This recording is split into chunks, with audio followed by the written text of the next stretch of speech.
계시록 요약 15번째입니다. 계시록은 1장 예수 그리스도의 계시라, 예수 그리스도께서 우리에게 열어주시는 그런 책이다라는 말이고요. 2장 3장에는 일곱 교회, 일곱 등잔대에 대한 이야기입니다. 일곱 교회에 대해서 또 일곱 등잔대에 대해서 이야기하는 것은 그 교회들이 이 요한계시록의 핵심 교회들이기 때문에 그렇습니다. 그리고 이제 모두 다 이기는 자는 이런 보상을 내려주신다라는 그런 말이 동일하게 나와 있고, 성령의 교회들에게 하시는 말씀을 귀 있는 자들은 들을지어다 라고 말씀을 하고 있습니다. 설교는 많이 하고 사람들이 말씀을 많이 듣고 있지만은, 그러나 귀를 기울여서 성령의 귀로 듣는 사람들은 많지 않습니다.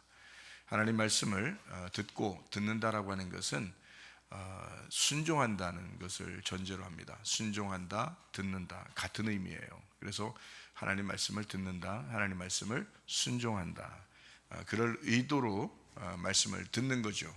4장 5장 내생물 24장로 하늘 예배에 대한 이야기입니다. 6장부터 9장에는 일곱인 일곱 나팔에 대한 이야기가 있습니다. 11장에는 두 증인 두 감람나무 두 등잔대에 대해서 나오죠. 14장에는 14만 4천 명 순결한 신부에 대해서 나옵니다. 16장부터 18장에는 일곱 대접 음료 짐승 심판에 대해서 나오죠.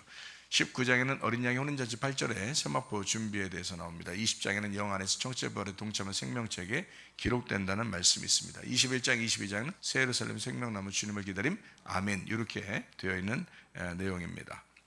하나님은 영이십니다. 그리고 말씀이십니다. 하나님 본질이 그렇다는 얘기고, 하나님 특성은 거룩함과 사랑입니다. 그래서 이 두 가지가 마치 에덴 동산의 중앙에 있는 선악과와 생명나무와 같은 그런 이야기입니다. 하나님께서 만들어 놓으신 그런 나무죠. 그게 하나님의 특성, 하나님 그 에덴 동산의 중앙에 있었다라고 하죠. 그 하나님의 특성을 의미합니다. 그래서 거룩함과 사랑. 그래서 성경은 거룩함은 율법을 의미하고요, 그리고 사랑은 복음을 의미합니다. 그래서 율법과 복음이다. 성경은 그렇게 되어 있습니다. 반대 속성을 가진 자가 이제 마귀죠. 마귀는 거룩함의 반대 음란이라고 그러고요, 사랑의 반대 미움을 가진 자이다, 이렇게 볼 수가 있습니다. 그러니까 하나님과 반대가 바로 마귀입니다.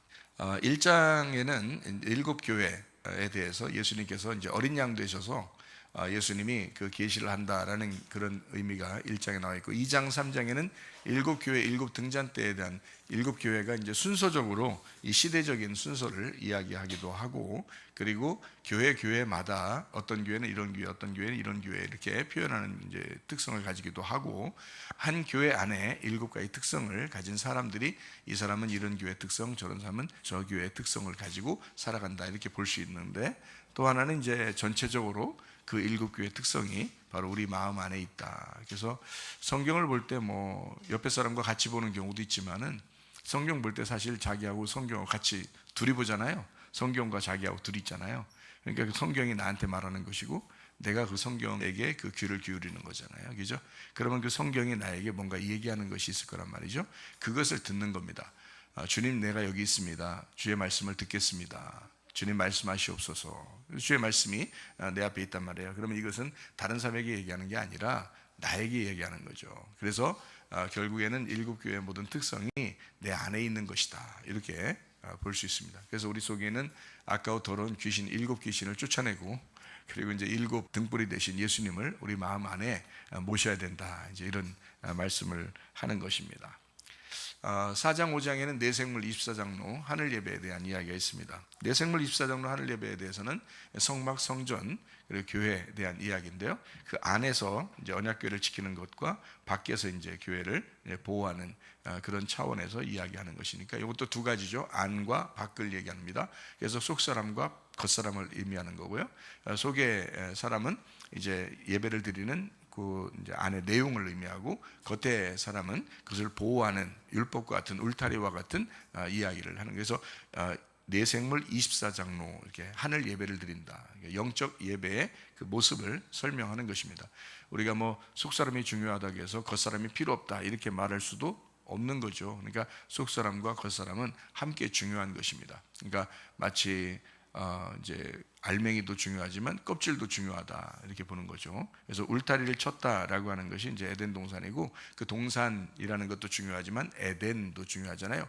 에덴이라는 그 내용이 중요하고 그 다음에 그것을 동산으로 이제 울타리를 친 거죠. 그래서 에덴 동산이라 그렇게 말하는 거거든요. 그러니까 에덴 동산이랄 때 동산이라고 하는 것은 울타리를 얘기합니다. 그 율법 울타리. 그래서 그것으로 에덴을 이제 보호하는 거예요. 그러니까 에덴이라는 기쁨, 그 행복, 즐거움, 이런 천국, 이것이 이제 울타리가 없으면 이게 보호가 안 돼요. 그러니까 우리 마음 안에 에덴이 있잖아요. 이것을 이제 울타리를 쳐서, 율법의 울타리를 쳐가지고 이걸 보호하는 거예요. 그래서 속사람과 겉사람 이렇게 표현하는 그런 내용들을 우리가 알 수 있습니다. 6장부터 9장에는 일곱 나팔에 대한 이야기가 있어요. 특별히 6장에는 4분의 1가량을 멸망시키고, 그 다음에 9장에는 3분의 1가량을 멸망시키고, 16장부터 18장에는 모두 다 멸망시키는 그런 이제 음녀 짐승이 다 이제 파괴가 되고 멸망시키는 그런 내용들을 담고 있어서 점차적으로 점진적으로 더 많은 파괴를 가져온다. 그러므로 전반적으로 성경과 내가 둘이 있을 때 이 성경 말씀이 나에게 말씀하시는 것은 내가 처음에는 조금 무너지지만 점점점 더 많은, 점진적으로 더 많은 내가 없어지는, 그래서 내가 사라진 만큼 그리스도가 채워지는 것을 의미하기 위해서 6장부터 9장이라고 하는 일곱 나팔 심판이 우리에게 있는 것입니다. 특별히 우리가 이제 알고 있는 초등학문, 우리가 알고 있었던 그 지식, 성경적인 그 얄팍한 지식들을 하나님은 이제 제거하고 파괴시키기를 원하셔요. 그리고 여기다가 이제 그리스도라고 하는 진정한 내용, 예수 그리스도의 복음을 우리에게 알게 해주시기를 원하는 거죠. 그래서 이거 복음을 잘 깨닫지를 못하면 속을 못 본 거잖아요. 속을 못 보고 이제 겉의 모습만 우리가 성경을 본 거잖아요. 그런 사람들이 있을 거 아닙니까? 뭐 겉으로 좀 뭐 배웠다 하면서 겉으로 그런 내용들만 계속 얘기하는 것은 성경 읽으면 다 알아요. 근데 읽으면 다 아는 그런 내용들을 성경에서 쓰려고 했던 게 아니거든요. 속에 있는 내용이 있다고요. 그래서 겉에 있는 이야기들은 속에 있는 내용을 보호하기 위해서 있단 말입니다. 그러니까 속의 내용이 우리 속에 이제 잘 내용이 파악이 될 수 있도록 하려고 하는 하나님의 그 내용 중심의 그 말씀이 분명히 있다는 거죠. 그래서 겉과 속을 이제 우리 보고 이제 다 중요하지만 알 수 있어야 된다. 그래서 대신 뭘 필요한다?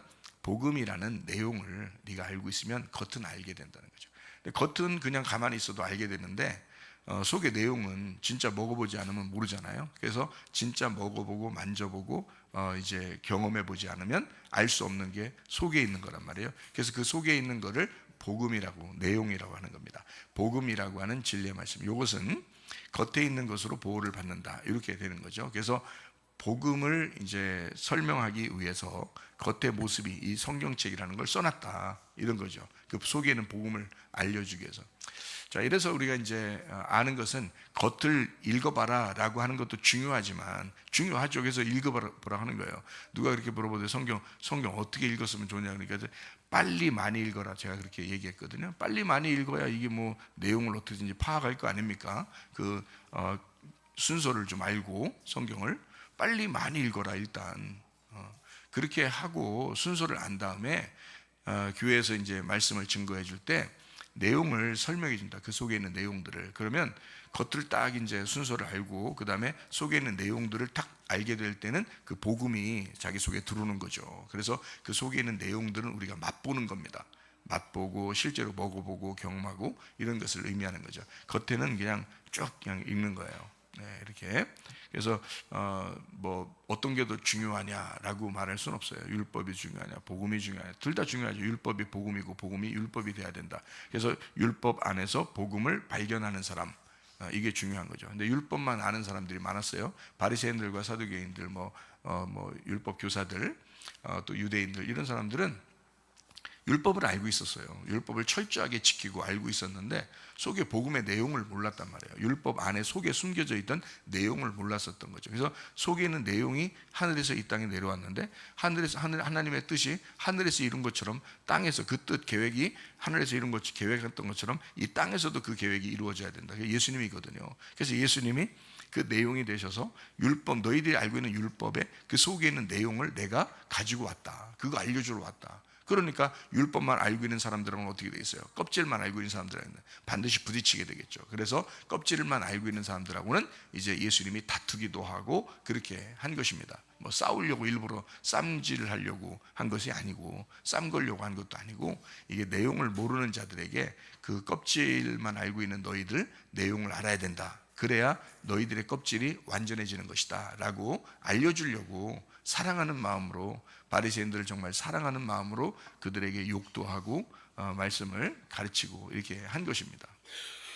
가난한 사람들은 물론 사랑하죠. 고아 과부 나그네 다 사랑하고요. 질병 있는 사람들 사랑하고 연약한 사람들 사랑하는데 바리새인들도 사랑합니다. 예수님은요. 그들을 뭐 외면하고 미워하려고 오신 것이 아니잖아요.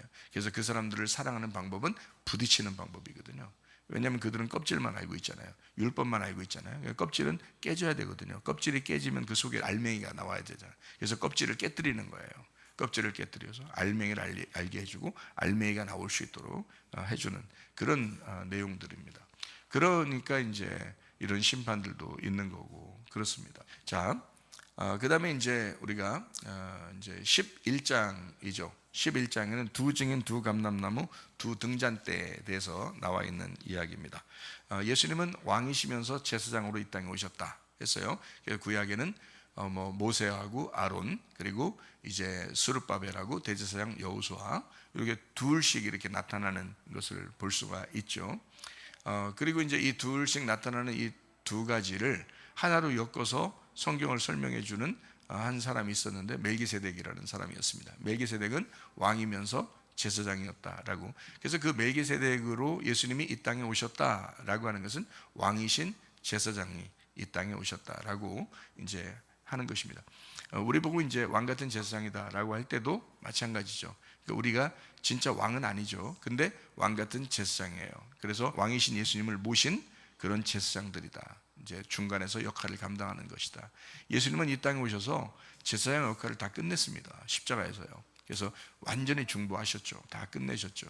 그리고 이제 지금도 우리의 그 연약한 것을 하나님에게 중보하고 있다. 이렇게 이야기하기도 하죠. 어쨌든 예수님의 십자가를 통해서 중보가 다 이제 이루어지고, 그렇게 또 지금도 그 이루어졌다는 것은 지금도 계속 그 중보가 이루어지고 있다라고 하는 것을 의미하는 내용이잖아요. 그죠? 한번 다 이루었다, 다 끝냈다라고 하는 것은 지금도 끝나 있는 상태로 나한테 끝났습니까? 예. 끝났느냐? 예. 이렇게 되는 거잖아요. 지금도 끝나는 거잖아요. 그죠? 예. 그래서 다 이루었다, 다 이룬다. 이렇게 말씀하는 거죠. 그렇게 주님께서 이제 빚을 다 갚았다, 다 이루었다, 너희들의 모든 죄를 다 끝냈다, 이렇게 말씀을 하십니다. 자, 이런 모든 과정들을 다 이제 성경을 통해서 우리에게 알게 되죠. 그러니까 율법의 껍질을 깨뜨리고 복음을 깨닫게 하는 것이 이제 핵심입니다. 왕이신 제사장이 이 땅에 오셔서 모든 제사장의 역할을 끝내셨다. 그리고 만왕의 왕이 되셨다. 이렇게 이야기합니다. 만왕의 왕이 되셨다. 그래서 모든 너희들을 다 왕이라고 그러는데, 너희들 스스로 왕이라고 그러는데 모든 왕들의 왕이 바로 예수님이시다라고 주님께서 이제 우리에게 성경을 통해서 말씀하시고 있죠. 자, 그러니까 여기 있는 이제 두 증인, 두 감람나무, 두 등잔대라고 하는 것은, 두 감람나무는 둘이지만 하나, 두 등잔대도 둘이지만 하나예요. 그러니까 감람나무와 등잔대, 이것은 감람나무는 왕 제사장 할 때, 선지자 할 때 이것은 이제 기름 붓는 것을 얘기하는 거고, 등잔대라고 하는 건 교회를 의미하는 겁니다. 그래서 기름 부어진 교회, 이렇게 되는 거죠. 합하면 성령 충만한 교회, 이렇게 되는 거죠. 그래서 마지막 교회 이제 사명, 증인들은 어떤 사람들을 증인으로 쓰느냐, 두 사람씩 내보내야지만이 증인이다, 이런 말이 아니라 둘씩 내보내는 것은 두 가지를 설명하기 위해서 그런 거예요. 말씀이 두 가지씩 되어 있으니까 두 가지씩. 그래서 두 가지 설명할 수는 둘, 그리고 증인은 둘 이상이 돼야 증인이다 라고 하는 것을 성경을 이루죠. 아브라함 때 소돔과 고모라를 멸망시킬 때 반드시 하나님은 혼자 가서 멸망시킬 수 있었지만 아브라함을 통해서 증인을 삼는 겁니다. 아브라함한테 알려주고 가죠. 증인을 삼는 겁니다. 노아 시대 때 다 멸망시킬 때 하나님이 그냥 막 멸망시킬 수 있어요. 말 안 하고 멸망시킬 수 있었지만 노아에게 이야기합니다. 그래서 증인을 삼는 거예요. 네가 증인이다. 네가 왜 멸망하는지, 이게 왜 심판을 하나님이 하시는지를 네가 증인이다, 이렇게 알려주는 겁니다. 그리고 소돔과 고모라를 멸망시킬 때도 아브라함한테 알려줍니다. 네가 증인이다. 왜 거기를 멸망시켜야 하는지 그거를 설명해 주는 겁니다. 마지막 때도 마찬가지죠. 구약 시대에서는 예레미야가 이제 유다 멸망을 예언하는 자였습니다. 하나님께서 예레미야를 통해서 예레미야의 눈물을, 그래서 하나님의 눈물이죠. 예레미야의 눈물은 하나님의 눈물, 그 하나님의 눈물로 예레미야를 통해서 호소합니다. 자기 백성들이 돌아오기를 호소합니다. 마지막 너희들이 멸망당할 거야 라고 예레미야와 증인의 관계를 맺는다는 거죠. 지금 시대도 마찬가지입니다. 여러분, 하나님의 말씀을 제대로 깨닫고 주님을 만난 사람들이 주님의 증인입니다. 주님의 교회에서 어떤 사람이 증인이냐? 성령 충만한 사람, 성령 충만한 교회가 이 시대의 증인입니다. 그래서 마지막 시대라라고 사람들에게 증거하죠. 근데 이러이러한 일 때문에 마지막 시대야. 주님이 우리를 부르셨어. 자, 교회가 그 일을 감당하는 것이다. 이것을 두 감람나무 두 등잔대라고 하는 것입니다. 무조건 두 등잔대라고 하지 않죠. 왜냐하면 두 감람나무, 왜요? 성령 충만한 그런 교회, 이것을 설명하기 위해서 그렇게 말씀하는 것입니다. 자, 12장에는 광야에서 1260일 동안 이제 여자가 양육을 받는다라고 되어 있습니다. 이제 아기를 잉태한 거죠. 그리고 이제 양육을 받는다, 그쪽에서요. 그리고 이제 용이 나타나고, 용이 뱀이고 마귀고 사탄이다, 온천하를 꿰는 자이고 영들이 참소자, 이렇게 이야기하고 있습니다. 자, 그때 이제 이 용이라는 놈이 이제 입을 벌려 가지고 물을 갖다가 쏟아내요. 그래서 이제 여자를 떠나려 가게 할 때 땅이 그 입을 벌려서 그 물을 다 삼켜버렸다라고 하는 것이 이제 12장의 내용입니다. 그래서 사망이라고 하는 것이 우리에게 올 때 이김이 그 사망을 삼켜버리면 끝난다는 얘기고요. 그렇죠? 이제 우리에게 다른 나쁜 것들이, 거짓이 이렇게 올 때 그 진리가 이것을 삼켜버리면 이 거짓이 끝나버리잖아요. 마찬가지로 마귀가 호시탐탐 노리면서 우는 사자같이 우리를 삼킬 자를 찾는단 말이에요. 우리를 삼키려고 막 한단 말이에요. 그때 이제 하나님께서 이 마귀의 그 삼키려는 그것을 하나님께서 삼켜버리면 되는 거잖아요. 그래서 생명으로 사망을 삼켜버리면 되고, 진리로 거짓을 삼켜버리면 된다는 거죠. 그래서 하나님의 말씀이 승리하도록 해야 된다. 어떤 사람은 사망에게 삼킨 자 된 사람도 있고, 우는 사자에게 삼킨 자가 된 사람도 있고요. 그죠? 어떤 사람은 거짓의 말씀에 삼킨 자가 될 수도 있습니다. 그렇지만 우리는 이제 알잖아요. 말씀을 알았잖아요. 그러니까 우리는 거짓 말씀에 삼키는 자가 되지 않고 진리의 말씀이 나를 삼키도록, 그리고 생명이 나를 삼키도록 그런 삶을 살다 주님 만나기를 바랍니다. 자, 13장입니다. 오늘 13장 1절 말씀입니다. 내가 보니 바다에서 한 짐승이 나오는데 뿔이 10이요 머리가 7이라 그 뿔에는 10 왕관이 있고 그 머리들에는 신성모독하는 이름들이 있더라라고 되어 있습니다. 자, 이제 우리가 이걸 잘 우리가 알아야 됩니다. 왜냐하면 13장에 나와 있는 내용은 어떤 내용이에요? 짐승에 대한 내용입니다. 그리고 요한계시록에서 딱 중앙에 있는 그런 내용이고요. 그 특별히 여러분이 잘 이렇게 요한계시록 하면은 사람들이 다 인식하고 있는 숫자가 있어요. 그것을 어디에 나오냐면 13장에 나와요. 어떤 숫자예요? 666입니다. 666이라는 숫자가 13장에 이렇게 나오면서 아주 사람들 마음을 이렇게 막 헷갈리게 만들고 이렇게 하고 있거든요. 그러니까 우리가 이제 13장을 이렇게 보면서 하나님 말씀을 우리가 좀 깨닫는 그런 시간을 또 가졌으면 좋겠습니다. 자, 계시록 13장 1절에 보니까 내가 보니 바다에서 한 짐승이 나오는데 뿔이 10이요 머리가 7이라 그 뿔에는 10 왕관이 있고 그 머리들에는 신성모독하는 이름들이 있더라라고 되어 있습니다. 짐승에 대한 이야기가 이렇게 나오면 우리가 짐승이라는 얘기가 나오는 게 13장에서 아주 두드러지게 나타나는 내용인데요. 그러다 보니까 이제 666이라는 얘기도 여기 13장에서 나오는 얘기예요. 사람들이 이것을 정확하게 이제 파악을 전체적으로 성경 전체적으로 파악을 하지 못하면 이것을 요 하나를 가지고 여러 가지를 생각을 할 수 있어요. 그래서 잘못된 생각을 만약에 하게 되면 한 가지, 그러니까 예를 들어서 한 10가지를 생각할 수 있다면 이제 뭐 다 10가지를 알고 이야기하면 좋겠는데 한 가지를 안단 말이에요. 짐승은 이거야. 뭐 666은 이거야. 이렇게 딱 정해놓으면요, 그 사람은 그것만 아는 거예요, 계속. 그러면 만약에 다른 거면 어떡할 거예요? 그럼 이상해지는 거잖아요. 그러니까 우리가 이제 전반적으로 성경에 있는 내용들을 이제 통해서 한번 13장에 있는 짐승과 666에 대한 이야기를 같이 좀 나눠보도록 하겠습니다. 바다에서 올라오는 짐승이다라고 했습니다. 바다에서 올라왔다라는 얘기는 바다가 뭐가 있어요? 물이 있는 거죠. 물이 있는데 거기서 바다에서 올라왔다 그러니까 땅이 된 거죠. 물에서 땅이 됐다는 거예요. 여러분, 에덴 동산이 창세기에 몇 장에 나와요? 에덴 동산이 2장에 나와요. 에덴 동산 창세기 2장에 나오는데요, 2장에 에덴 동산이 나오기 전에 그 땅이 어떻게 이루어졌을까요?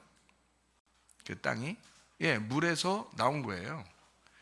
그 1장에 나옵니다, 그 말이. 그러니까 1장에는 땅이 어떻게 나온 거냐면 바다에서 땅이 올라왔다 이렇게 돼 있어요. 땅이 올라와요. 그러니까 봐요, 원래 땅은 창세기 1장 1절에 있어요. 원래 땅은 창세기 1장 1절 거기에 하늘과 땅을 창조했다 이렇게 돼 있죠. 창세기 1장 1절에. 근데 1장 2절에 뭐가 되냐면 땅이 어두워졌다 그래요. 땅이 어두워졌다. 하늘이 어두워졌다고 안 했습니다. 땅이 어두워졌다라고 돼 있고, 그 땅을 이제 고치는 거예요. 1장 2절에 땅이 어두워져 가지고 혼란하고 공허하고 빈 공간이 돼버린 겁니다. 그래서 여기에다 이제 뭔가를 채우는 거예요. 그리고 뭔가 허전하고 폐허가 된 것을 고치는 거예요. 그래서 이거를 창세기 1장 2절에 있는 땅을 3절부터 회복을 시키는 겁니다. 고치는 거예요. 그러려니까 봐요, 첫 번째 창조가 빛입니다. 첫 번째 창조 날이 빛이잖아요. 그 빛이 창세기 1장 3절에 나와요. 근데 창세기 1장 2절에 뭐가 있다고요? 땅이 있다고. 땅이 어두워졌다고. 창세기 1장 1절에는요 하늘과 땅을 창조했다고요. 그것이 있고, 그 다음에 2절 땅이 혼돈하고, 그 다음에 3절 빛이 첫 번째 날 창조되고. 그러니까 첫 번째 날 창조되기 전에 땅이 있었단 얘기예요. 그렇죠? 그러면 이 땅이 어떻게 됐다고? 어두워졌다고. 어두워져서 요거를 회복시켜야 된다고. 그래가지고 빛을 첫 번째 창조하고, 두 번째 날 궁창이 있었어요. 궁창이 왜 있냐면 물이 이제 있는 거예요. 물이 원래 존재하는 거예요. 그 물이 존재하는데 그 물을 갖다 이렇게 위에서부터 아래로 나눈 겁니다. 나누어 가지고 위에 물 아래 물로 이렇게 나눴어요. 그러니까 봐요, 위에 물이 있죠. 이걸 갖다 하나인데, 물이 하나인데 물이 이렇게 두 개로 겹쳐 있는 하나예요. 그래서 이거를 가운데를 갈라 가지고 아래로 하나를 떨어뜨렸어요. 그래서 이 가운데 공간이 생긴 거야. 이게 궁창이에요. 두 번째 날 궁창. 그러니까 위에 물하고 아래 물이 있는 거죠. 그럼 아래 물은 어디로 갔을까? 아래 물은 땅으로 갔죠. 그러니까 땅이 있으니까. 그러니까 창세기 1장 1절에 하늘과 땅을 창조했죠. 창세기 1장 2절에 땅이 어떻게 했다고? 어두워졌다 했죠. 이 어둠을 위해서 뭔가 빛이 창조가 됐다는 거예요. 1장에 창세기 1장 3절에 빛을 창조해서 첫째 날이란 말이에요. 두 번째 날은 위에 있는 어떤 물이 있었는데 그 물을 위에서 아래로 떨어뜨렸대요. 반을 떨어뜨렸대. 그 떨어뜨리니까 이 땅이 어떻게 됐겠어요? 그 물에 의해서 잠겼다 이러는 거죠. 물에 의해서 땅이 잠겼다 이렇게 돼 있어요. 그러니까 이게 땅이 떨어지고 이 가운데를 궁창이라 한 거, 이걸 하늘이라 부르는 겁니다. 우리가 보이는 하늘이에요. 근데 진짜 하늘 어디에 있어요? 여기 하늘이 진짜 하늘이 아니라, 우리는 그러니까 가짜 하늘을 보고 있는 거고, 진짜 하늘은 요 위에 있는 하늘이 진짜 하늘인 거예요. 이 위에 있는 하늘. 그래서 성경이 이 하늘을 창세기 1장 하늘도 마임, 물이 있는데 그 물이 반이 떨어져서 그 물도 마임이에요. 그러니까 하늘이 물이었던 거야. 하늘이 물. 그러니까 물은 존재하고 있었던 거예요. 물은 존재. 그러니까 그게 하늘인 거야. 그 두 개의 물이다라고 할 때 그것을 하늘이 찢어져 이걸 나누었다 이렇게 되는 거예요. 그러니까 두 개의 하늘이 하나의 땅에 내려왔다, 이렇게 되는 거예요. 그러니까 두 개의 하늘을 하늘이라 이렇게 말하는 거예요. 그 물입니다. 두 개의 물이 하늘이에요. 그것이 위에 있는 물과 아래에 있는 물로 나눠져요. 그리고 땅은 공허하고 혼돈한데 어둠이 있는데 빛이 임하고, 그 다음에 물이 반이 떨어져서 밑에 땅을 확 덮어버렸다. 그리고 이 셋째 날이 되니까 어떻게 되냐면 땅이 생겨나는 거예요. 셋째 날에 땅이 생겨나는. 그러니까 사람들이 생각할 때는 여기 땅이 생겨났네 하니까 셋째 날 땅이 창조됐다고 생각해요, 보통 사람들이. 근데 이게 창세기 1장 1절에 나와 있는 거를 생각을 못 한다는 거죠. 위에 창세기 1장 1절 분명히 읽었거든요. 사람들이 읽으면서 그 밑을 읽어나가는 거거든요. 근데 셋째 날 읽으면서 땅이 나왔어요. 그러니까 위에 있는 땅을 잊어버려요, 금방. 그래서 땅이 몇째 날에 창조됐어요? 그러면 셋째 날이요, 이런단 말이에요. 그래 안 그래요, 사람들이? 그렇죠. 예. 근데 그 땅이 원래 있었어요, 없었어요? 그러면 네? 이런단 말이에요. 원래 있었어요. 창세할 때, 그러니까 세상을 만들 때부터 첫 번째부터 있었던 거예요, 땅이. 그러니까 땅과 하늘은 하나님이 만드셨어요. 그래서 땅과 하늘과 땅을 창조하셨다라고 할 때 하늘과 땅, 이렇게 하늘이 땅이요, 땅이 하늘이로다, 이렇게 되는 거예요. 그거를 하나님이 창조하셨어요. 이 땅이 근데 잘못됐어요. 이 땅이 잘못됐는데 이 땅을 물로 덮었어요. 그리고 셋째 날에 물에서 땅이 이렇게 올라왔어요 할 때는 변화된 땅이 올라온 거예요. 그래서 변화된 땅이 올라와서 이걸 뭐라고 부르냐면 이것을 묻지라고 부르는 거예요. 이거를 묻지라고. 묻이 올라왔다. 그래서 이걸 갖다 뭐라고 얘기하는가 하면 이게요, 부활한 땅이다, 이 말이에요. 부활한 땅이 됐다. 그 부활한 땅에서, 그 땅에서 흙을 취해서 아담을 만든 거예요. 그러니까 하나님은 아담과 하와를 어때요? 하나님의 형상으로 만든 거죠. 하나님의 성품으로, 하나님의 형상으로 만들었다. 자, 부활한 땅으로 아담과 하와를 만들었다. 그러니까 가루가 된 거지. 인간이 그냥 흙이 있고 가루가 된 흙이 있어. 근데 그 가루가 된, 하나님이 만들어낸 가루가 된 흙으로 하나님이 자기 아담을 만드셨다, 이렇게 되는 거예요. 그러니까 아담과 하와는 사실 타락하면 안 되었던 거죠. 근데 아담과 하와 어떻게 했어요? 3장에 보니까 1장에 그렇게 됐는데 2장에 에덴 동산을 만들어 가지고 선악과 생명나무 그 안에 두고서 그 에덴 동산을 갖다, 그러니까 에덴 동산이 땅이 물에서 올라온 땅이라니까요. 물에서 올라온 땅에다가, 그 땅이 에덴이에요. 거기다가 동산을 따가면 그 울타리를 친 거야. 울타리 쳐놓으면 여기 우리 지금 교회는 이 세상 지구에 있어요, 없어요? 지구에 있죠. 지구에 있는데 우리가 지금 여기 울타리 쳤죠. 여기 울타리 쳐가지고 우리가 지금 예배 드리고 있잖아요, 여기서. 맞죠? 이게 에덴 동산이라 그러는 거야. 에덴이 있는데 동산을 이루었다, 이 말이야. 여기에 동산을 울타리라 이렇게 말하는 거예요. 단어가 울타리란 단어예요. 자, 동산을 이렇게 만들었다. 거기에 뭐가 있냐? 두 나무가 있는데 두 개가 한 나무야. 선악과 나무, 생명나무야. 그래서 먼저 먹을 것, 나중에 먹을 것, 이렇게 돼 있는 거예요. 하나는 선악과, 하나는 생명나무, 이렇게 돼 있는 것입니다. 근데 에덴 동산에 같이 있는데 아담과 하와가 이 선악과를 한 번도 안 먹는 거야. 선악과를 안 먹는 거야. 선악과를 먹어야 생명나무를 알게 될 텐데 그냥 사는 거예요. 그냥 살 때는 뭐 생명나무 먹고 살았겠지, 그죠? 그러니까 전혀 선악이라는 걸 모르고 생명나무만 이제 먹고 살았겠죠. 근데 누가 나타났어요? 뱀이 딱 나타난 거예요. 나타나서 야야야야, 그거 하나님 먹지 말라고 그러대. 그러니까 먹지도 말고 만지지도 말고, 야 그냥 먹어봐, 하나님 저 눈이 밝아진다, 이렇게 얘기한 거예요. 그러니까 여자가요 홀딱 따먹었습니다. 여자가 따먹으면, 여자가 아담의 속사람이기 때문에 여자가 따먹으면 아담도 같이 먹은 거예요. 이렇게 얘기했죠, 제가. 그러니까 하와가 먹었어요, 먼저. 그리고 하나님이 하와하고 약속한 게 아니라 아담하고 약속했잖아요. 그래서 창세기 때부터 요한계시록까지 하와 이렇게 나오지 않잖아요. 아담, 아담, 아담, 아담 이렇게 나오는 거거든요. 그래서 첫째 아담과 둘째 아담 이렇게 나오죠.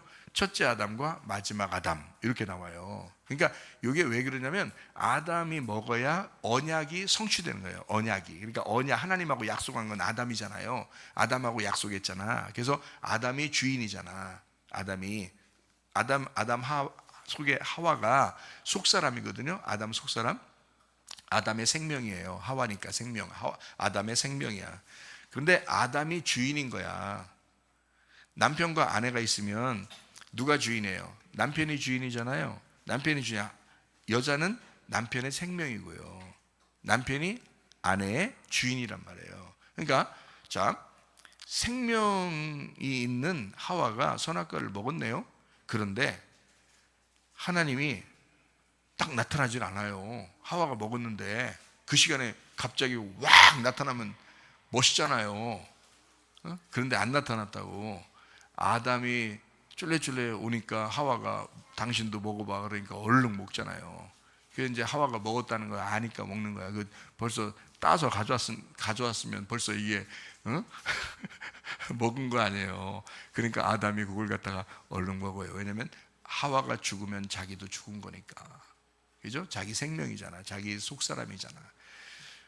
그걸 아니까 먹는 거예요. 먹자마자 하나님의 언약이 탁 나타나는 겁니다. 나타나서 너 왜 먹었느냐 이렇게 나오는 거죠. 아담아 어디 있느냐 이러죠. 왜? 약속을 누구하고 했어요? 아담하고 했잖아요. 하나님이 아담하고 약속을 했기 때문에 너 이거 먹으면 죽어 이랬잖아요. 근데 그거를 안 먹고 있는데 뱀이 나타나서 먹으라고 한 거예요. 근데 그거를 우리는 이제 이걸 아담이 이제 이거 먹고 나서 성경책을 쓰고 그리고 난 다음에 우리가 지금 이 성경책 써 있는 상태에서 우리가 살고 있으니까 우리 입장에서 보면 아담 옛날에는 제가 생각할 때 아담 할아버지가 진짜 왜 이걸 먹어가지고 우리 에덴 동산에 그냥 평생 살 뻔했는데 이게 지금 이 모양 이 꼴로 이거 지금 고생하고 있다고 이렇게 제가 생각을 했거든요 옛날에는. 근데 성경을 이렇게 알고 보니까 이게 선악과를 먹어야 순서적으로 요한계시록까지 성경이, 그러니까 성경책은 창세기부터 요한계시록까지 하나님은 이 세상을 창조할 때 창세기 1장 1절을 창조할 때부터 아담을 만들 때부터 이미 요한계시록까지 딱 나와 있는 거예요. 답이. 이 선악과를 먹든 안 먹든 하나님은 자 솔직히 생각해봐요. 자 너 먹으면 죽어 그랬어요. 하나님 입장에 생각해봐. 너 먹으면 죽어. 그럼 이제 먹나 안 먹나 지켜봤어. 하나님 야비한 거야? 안 야비한 거야. 상관없어 하나님한테는. 왜? 자 먹나 안 먹나 보자 했는데 딱 먹어서 옳거니 이놈 봐라. 자 이게 이렇게 해도 하나님은 야비한 게 아니에요. 왜냐하면 자 너 지금 먹었지? 너 죽지? 그럼 내가 살려줄게 이거예요. 내가 가서 내가 대신 죽을게 이거예요. 그런 이미 각오가 돼 있는 거야. 자기 자녀들을 위해서 이미 부모가 각오가 돼 있는 거예요. 그 각오를 가진 것이 부모라고요. 부모가. 그래서 부모는 자녀를 위해서 희생하는 겁니다. 부모는 자녀를 위해서. 자녀가 살기 위해서 자기가 죽어도 좋으니라는 것이 부모예요. 근데 그게 반대로 된 사람들이 있어. 그러면 안 돼. 그러면 안 돼. 그거는 성경적이지 않아요. 그러니까 선악과를 먹든 안 먹든 하나님의 입장에서는 아무 상관이 없는 거야. 이게. 그러니까 뱀이 나타나도 가만둬. 먹으라고 재촉해도 가만둬. 하와가 먹을 때도 가만둬. 아담이 먹을 때 드디어 나타나. 하나님 왜 이렇게 나타나서 그 전에 못 먹게 하면 좋지요. 왜 먹도록 가만히 두어서 이렇게 하셨습니까? 라고 말할 필요가 없어요. 왜냐하면 이것을 먹으면 어차피 요한계시록까지 다 써 있어. 하나님의 마음속에는 이미 요한계시록까지 다 써 있다고요. 그래서 하나님의 계획 속에 다 들어있는 거야. 이미 하나님의 계획 속에 먹어. 그리고 생명나무를 알게 할 거야 이거예요. 그게 이미 정해져 있는 순서라고요. 하나님의 계획, 하늘에서 이룬 것처럼 땅에서도 이루어져야 돼 이거예요. 그래서 뱀이 나타나야 돼요. 나타나서 먹도록 만드는 것입니다. 이게요. 그래서 옛 뱀이 사탄이라고 그러잖아요. 하나님하고 반대 입장이에요. 그러니까 사탄은 반대잖아요. 그러니까 하나님하고 반대편에 있는 거예요. 그러니까 사탄도 필요한 거지. 그러니까 둘이 어떻게 해요? 하나님하고 사탄하고 둘이 가끔 얘기하고 그래요. 대화하고 얘기하고 상담은 아니겠다. 서로 상의하고 계획을 짜고 그럽니다. 욥을 하나 놓고서도 계획을 짭니다. 둘이 하나님하고 사탄하고 계획 짜요. 그래서 사탄이 가가지고 욥을 괴롭히게 만들고 하나님은 기다렸다가 결국에는 괴롭혀봐 맘대로 해, 내가 욥을 구원할 거야. 어차피 정해진 거야. 그건 하나님이 욥을 구원하는 건 정해놓은 거예요. 그래 놓고 사탄 보고 해보라는 거야 그거. 그러니까 하나님이 선악과 먹는 거 가만둘 때도, 사탄이 욥을 시험할 때도 그냥 두는 거야. 왜냐하면 하나님은 이미 사랑으로 이들을 다 회복시킬 능력을 가진 분이에요. 그래서 그걸 두시는 거라고요. 하나님의 계획이라고요. 무슨 말인지 아시겠죠? 그래서 뱀이 나타나도, 사탄이 나타나도, 그리고 우리를 괴롭히는 것들이 우리에게 이제 엄습해 오른다 할지라도 예수님, 하나님의 아들이 이 땅에 내려와서 이 문제들을 해결해 버려요. 그게 광야의 시험을 끝낸 겁니다. 그게 선악과라겠잖아요. 그래서 아담과 하와가 선악과 먹은 죄를, 광야에서 그 죄를 끝낸 거예요. 예수님이 오셔가지고. 누가 시켰어요? 누가 예수님 우리가 예수님 광야에 가서 시험 좀 이기세요 이렇게 누가 부탁했어요? 아니에요. 성령님이 데려가는 겁니다. 성령님이 데려가서 광야에서 너 하나님의 아들, 내 아들아, 너는 시험을 받아야 돼. 이 인간들을 위해서 네가 대신 시험 받고 이겨야 돼. 똑같은 시험을 3번 하는 것입니다.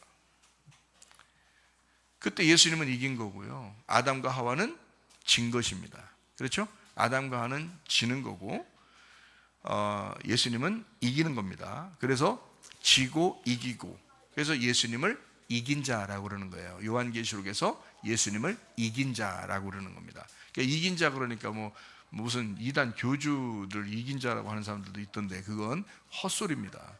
예수님이 이긴 자예요. 우리는 그 이긴 자 예수님을 따라가는 성도들이에요. 그 이긴 자 예수님을. 그래서 백마탄 이긴 자, 그 예수님, 백마탄 흰 옷 입은 이제 빛나고 깨끗한 세마포옷을 입은 백마탄 그 왕자를, 그 왕을 따라가는 성도들이라 우리는. 이긴 자를 따라가는 거란 말이에요. 자, 이런 면에서 보면요, 계시록 13장에 있는 짐승도 뭔가 의미가 있겠죠. 그죠? 이런 면에서 보면, 그래서 이제 창세기부터 요한계시록까지가 일단 정해진 내용이란 말이에요. 그런 상태에서 이것이 이제 나오는 거거든요. 그러니까 이 세상 어떤 걸 얘기하는 게 아니라고요. 근데 사람들은 이제 이 세상에 대해서 뭔가 이제 막 자꾸 이제 그 대비를 시키죠. 그래서 사람들에게 막 얘기를 합니다. 그러면 그걸 듣고 이제 사람들이 이제 좀 신기해하고 이렇게 하는 경우가 이제 있습니다. 자, 오늘 13장의 이제 내용을 전체적으로 다 할 수는 없으니까 우리가 좀 간단하게 이야기하겠습니다. 바다에서 나오는 짐승이 1절에 나와 있습니다. 바다에서 나오는 짐승이요. 그리고 13장 4절에 용이 짐승에게 권세를 준다 이런 말이 있습니다. 그리고요 13장 5절에 42달 동안 일할 권세가 있다 이렇게 되어 있고요. 13장 11절에 다른 짐승이 또 나와요. 그러니까 바다에서 나온 짐승하고 다르게 다른 짐승이 나오는데 어린 양하고 비슷하게 2뿔이 있고요. 그리고 용처럼 말을 한대요. 이렇게 나와 있습니다. 13장 12절에 이제 이 다른 짐승이 먼저 나온 짐승의 모든 권세를 그 앞에서 행하고, 먼저 나온 짐승, 그러니까 처음 짐승이죠. 처음 짐승에게 경배하라고 하는 거예요. 그렇게 말하는, 처음 짐승이 뭐냐면 죽게 되었던 상처가 나은 자니라 이런 이야기죠. 그러니까 어떤 면에서는 이제 예를 들어서 예수님이 마귀의 시험을 이겼어요. 그러면 마귀가 상처를 입은 거잖아요, 그죠? 마귀가 패배했잖아. 근데 이놈이 다시 공격을 하면은 이게 죽었다가 살아난 놈처럼 공격을 하는 거잖아요, 그죠? 이렇게 볼 수 있죠. 그러니까 그 처음 짐승이 그런 존재라는 거예요. 그런 존재. 그리고 다른 짐승이 그 처음 나온 존재, 그러니까 그 짐승을 위해서 이 처음 나온 짐승을 다시 섬겨라. 뭐 이렇게 얘기하는 게 다른 짐승이 하는 역할이에요. 자, 무슨 말인지 좀 이해하셔야 되는데요. 13장 14절 말씀해 보니까요, 칼에 상하였다가 살아난 짐승, 여기 나오죠. 그게 우상입니다. 이게 보이는 거죠. 그러니까 칼에 상하였다가 살아난 짐승을 위하여 우상을 만들라, 이렇게 되어 있습니다. 그러니까 보이는 것을 만들어라 하는 얘기죠. 자, 보이지 않으니까 보이는 것을 만들어라 얘기죠. 그죠? 보이지 않으니까 보이는 것을 만들어라 되잖아요. 그러면 그 우상과 짐승이 같은 거잖아요. 지금 다시 말하면 짐승을 위해서 우상을 만들어라 하는 거니까 지금 보이지 않는 어떤 영적 존재를 보이는 것으로 만들어라, 이렇게 하는 거예요. 그죠? 그럼 우상은 어떤 거예요? 우상은 보여요, 안 보여요? 보이죠? 그러면 그 속에 있는 건요, 안 보이죠? 그러니까 그 짐승은 속에 있는데 영적인 존재예요. 그리고 이 우상은 겉에 있는 존재라고요. 그러니까 이 우상을, 사람들은 이제 뭘 보겠어요? 속에 있는 짐승을 보겠어요? 우상을 보겠어요? 우상을 보는 거예요. 그러면 우상을 보니까 우상을 섬기겠죠? 그거예요. 우상을 섬기겠죠. 그래서 그 우상, 보이는 우상을 섬기라고 이제 하는 거예요. 그래서 그 우상을 이제 섬기라고 그러는데 13장 18절 말씀해 보겠습니다. 지혜가 여기 있으니 총명한 자는 그 짐승의 수를 세어봐라. 그것은 사람의 수니 그의 수는 666이니라, 이렇게 되어 있습니다. 자, 이 666 요거 얘기만 하고 마치도록 하겠습니다. 자, 첫째 짐승이 있죠. 그리고 둘째 짐승이 있습니다. 그리고 첫째 짐승을 향하여 우상을 만들라. 그리고 우상은 보이는 것이다. 그래서 그 보이는 것을 이제 위하여 너희가 살아야 된다라고 하는 것입니다. 여러분, 우리가 믿음이라고 하는 것은 보이는 거예요, 보이지 않는 거예요? 보이지 않는 겁니다. 우리는 보이지 않는 믿음을 향해서 살아가요. 보이지 않는 믿음으로 살다가 천국 가는 거거든요. 근데 우리가 보이는 우상, 다시 말하면 보이는 믿음을 이제 살아간다면, 보이려고 하는 믿음을 살아간다면 이것이 행위가 되겠죠. 그러니까 너희가 은혜를 받는데 행함으로 은혜를 받는 게 아니에요. 은혜는 믿음으로 받습니다. 왜 그러냐? 은혜는 선물이에요. 하나님께서 우리에게 주신 선물인데 내가 그 대가를 치르면 안 되는 거예요. 예수님의 그 십자가를 내가 대가를 치르면 그 예수님의 십자가가 마이너스가 되겠죠.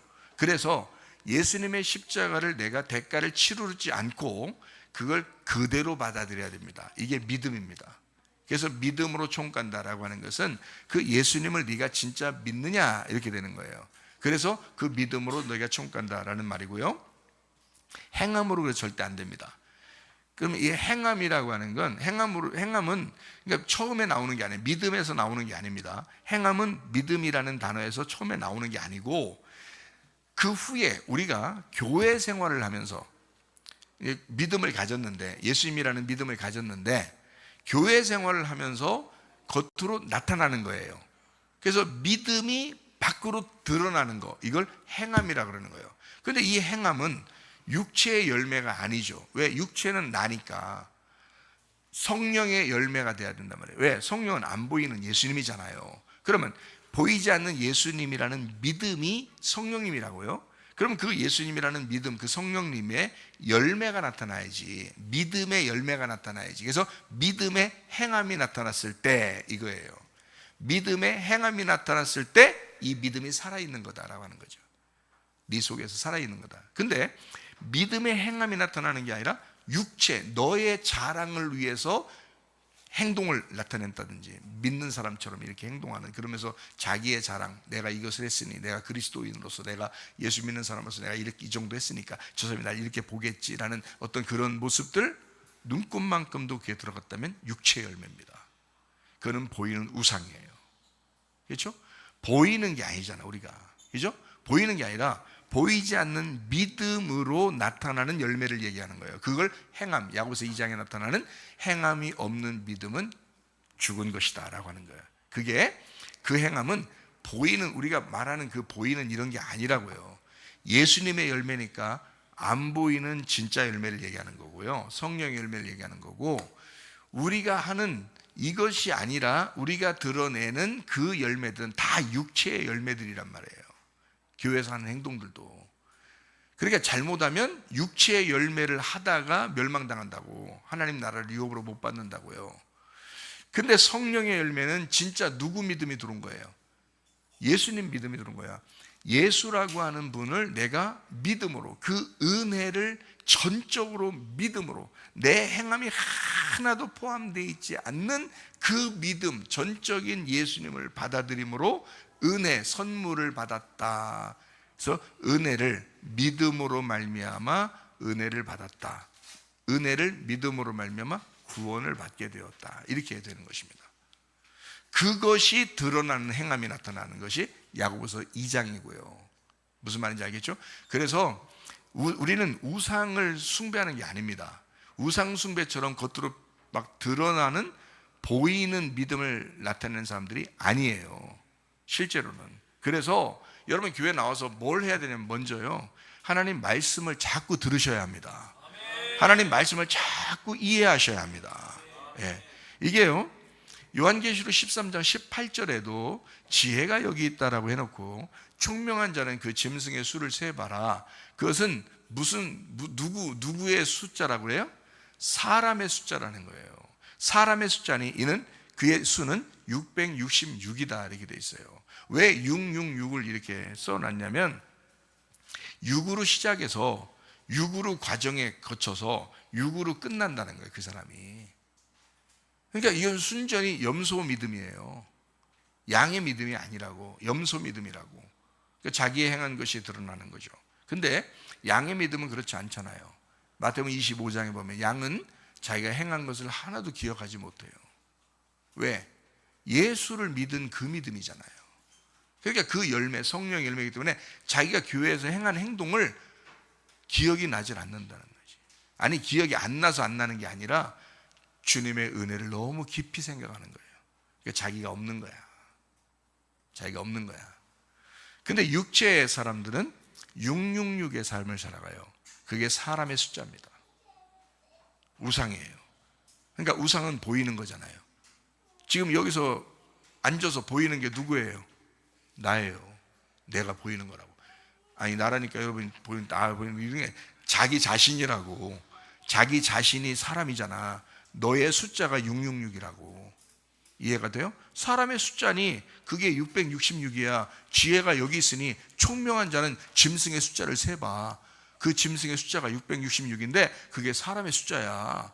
사람의 숫자라고. 6으로 태어난 인간이 6으로 살다가 6으로 죽는 거, 이거를, 그게 육체야, 육체. 너의 삶이 육체의 삶, 육체의 열매, 그게 666이야. 그게 짐승, 사람의 숫자라고. 너 사람의 숫자.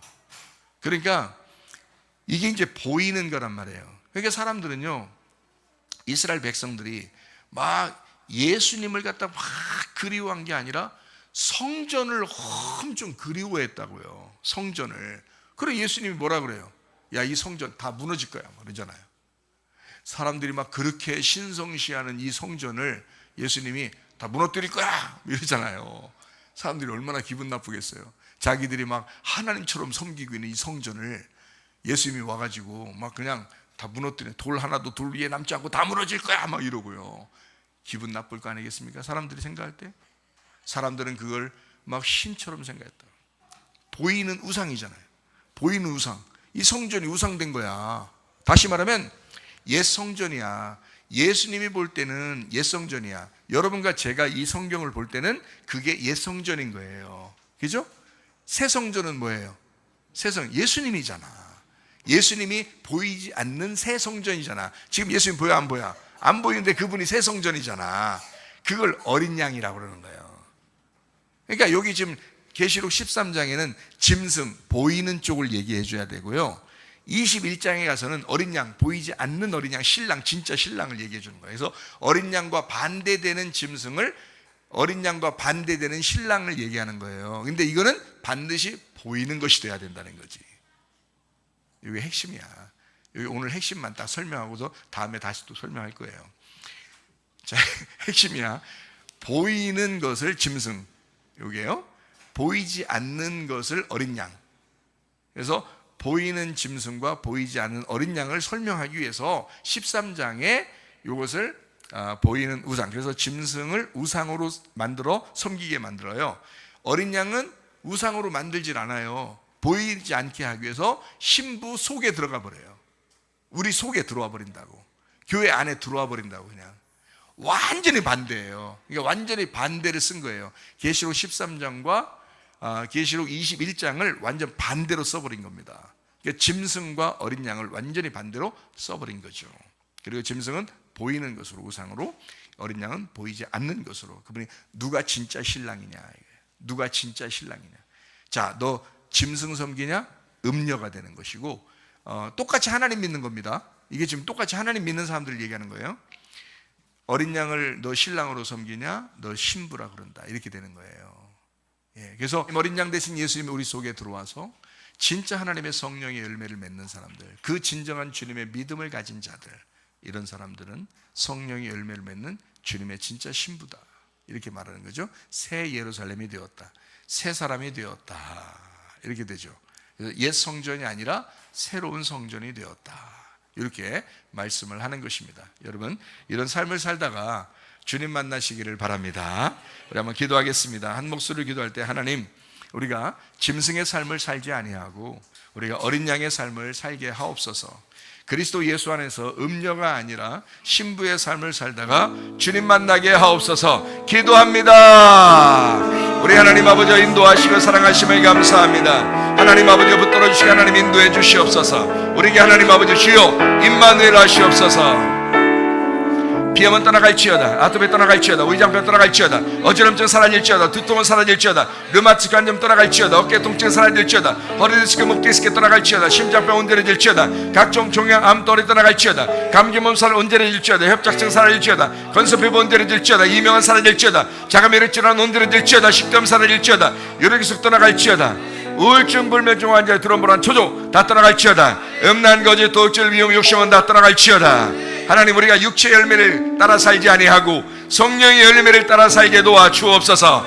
하나님, 보이는 겉사람의 삶을 살지 아니하고 보이지 않는 속사람의 삶을 살게 도와 주옵소서. 신부의 아버지, 신부의 삶을 정확하게 살다가 주님 만나게 하옵소서. 우리 하나님 아버지, 몸이 연약하여 하나님 앞에 참 예배드릴 때 불편을 호소하는 사람들도 있습니다. 아버지 하나님, 그들을 찾아가 주셔서 그 몸에 손을 대주시고 주님 몸을 치료해 주시옵소서.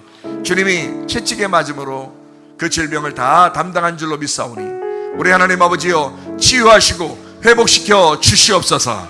우리의 영혼도 회복시켜 주시옵소서. 그래서 하나님 아버지여, 예수님 안에서 건강하게 하시고 우리 영과 우리 몸이 건강하여 하나님 앞에 예배드리다가 주님 만나게 하옵소서. 예수님 귀하신 이름 받들어 기도 올리옵나이다. 아멘. 주님 감사합니다. 우리 하나님 아버지 함께 하시고 사랑하심을 믿습니다. 우리 하나님 도와주옵소서.